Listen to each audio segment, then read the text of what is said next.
shapes like circle, square, triangle are introduced from grade 1. Even the national curriculum framework released by the NCERT expect the students of grade 2 to observe and identify shapes. And by grade 3, they should be able to describe those shapes.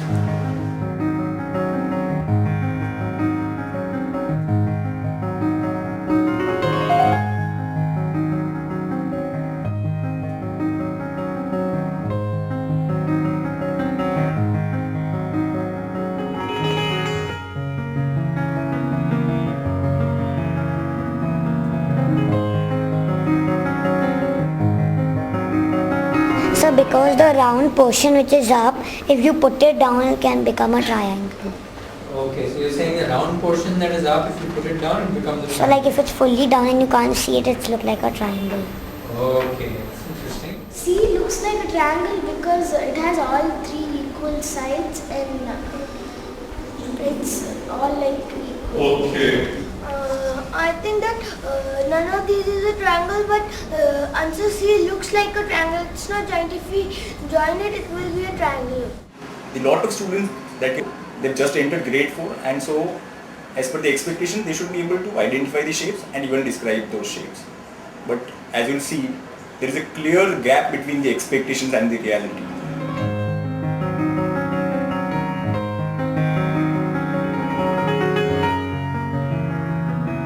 Because the right side of the triangle is bit curved and this side of the triangle is just straight. Okay. So I don't agree, sir. How should a triangle be? Both should be like this and the Okay, so both should be. like that. Okay. It has the oblique lines are long and the straight line is short, so it's not a triangle. Okay, so straight line should be long. All the three sides should be equal. All the three sides should be equal. Okay. I think it's slanting. Because it's? Little slanting. Because it's a little slanting. So I find it little slanting. So what would you do to make D a triangle? So, and it's not that very fat, it's very little thin. It's not that broad, it's little thin and it doesn't look like a triangle. Most of the students try to recognize a shape based on the prototype, the visual characteristics of a figure they have developed in their mind. These prototypes develop due to prior exposures they've had. So, for example, they might have seen a triangle in their textbooks or their teacher showing a triangle in the classroom. But as you'll observe, the prototype that they've formed in their mind, they seem to dominate so much that they're not able to recognize or visualize the shape beyond that. This, for example, they say that if it's a triangle, it should have two sides which are pointing upwards and the side which is at the base, or it should have all the three sides equal, or it should be in a particular orientation, like it should be in this orientation, and if it's not in that orientation, it will look like a triangle, but it cannot be called a triangle.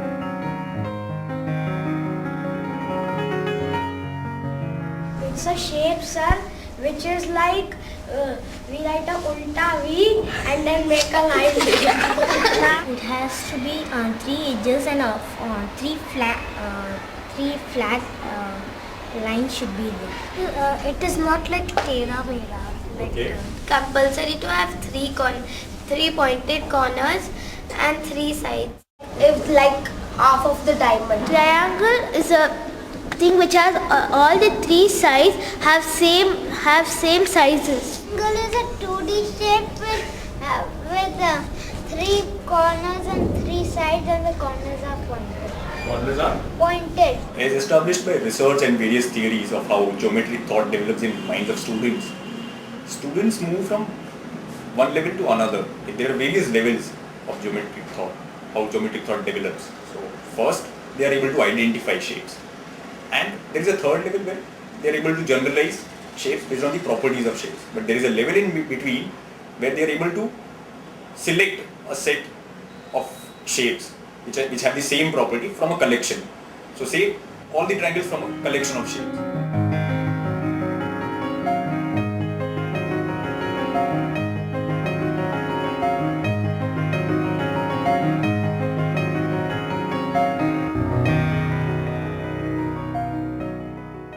What is there in a has 3 edges and a Three edges there should be. And that 3 will be a vertices. triangle. So you think C has 3 edges and Yeah. 3 vertices. Okay. Okay. So that is the reason it's not a triangle. That is why is it a triangle? Because it is in the correct shape. It is in correct shape. What is correct shape? Can you show that? What is that correct shape? Okay. Triangle is a figure that is drawn by a set of non-collinear points that is minimum 3.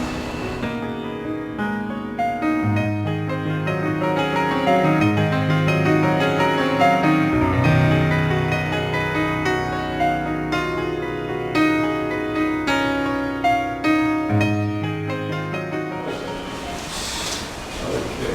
So which are not the triangles in this figure? Only one. Is 2 a triangle? Okay. Which are the non-collinear points in 2?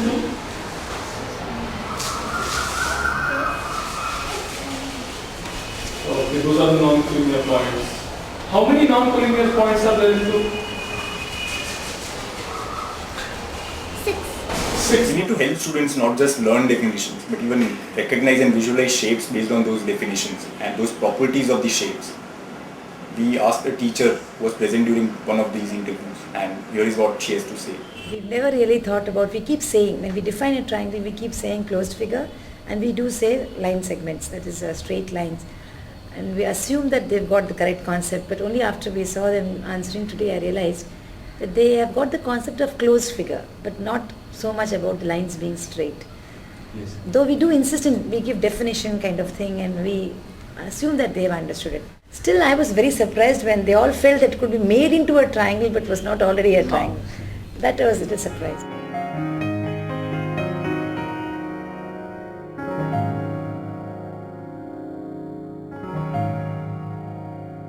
It has 3 straight lines.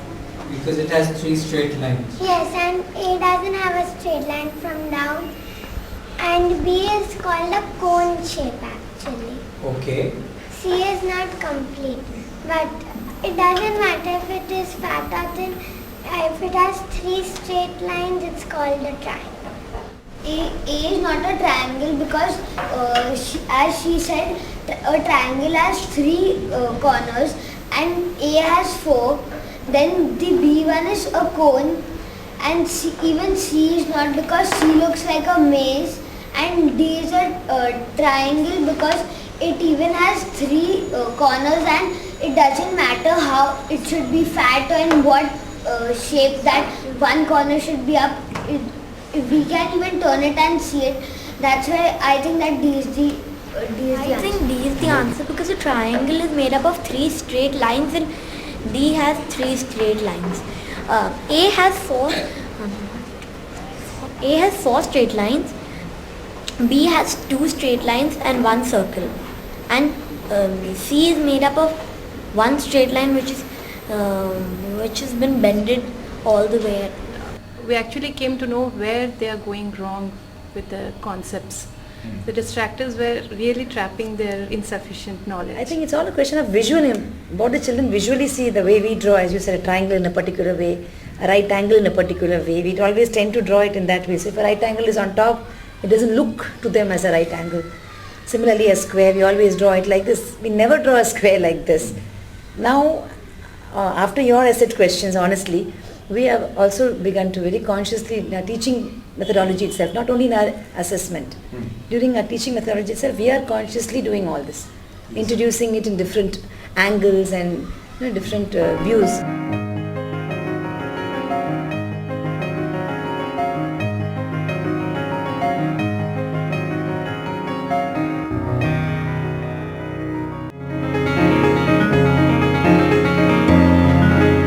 What we saw in the student responses over the last few minutes was that students have certain mental models, ways of thinking about the world, certain ideas, and clearly these ideas are not what we intended to pass on to them as teachers or interested adults. These are ideas children have found by actively trying to make sense of what they are seeing around them or what has been taught, What is, however, important to understand here is that the instinctual reaction of adults or teachers when they see these kind of responses is to say that, let me explain this again, let me explain this more clearly, 2 times, if not thrice. This is bound to fail. So what we find is that it's extremely important for a teacher to listen first, find out what is already on the child's mind, to then help the child to review the correctness of this idea, weigh it against other ways of thinking, other mental models, to really be able to say that no, this didn't work and this is a better way of looking at things. And our hope is that teachers start doing this based on seeing films like this. You have seen just one concept, but there are several such ideas across class levels, across topics. And this is our hope, that teachers will become active listeners and we will have a chance to teach our children better.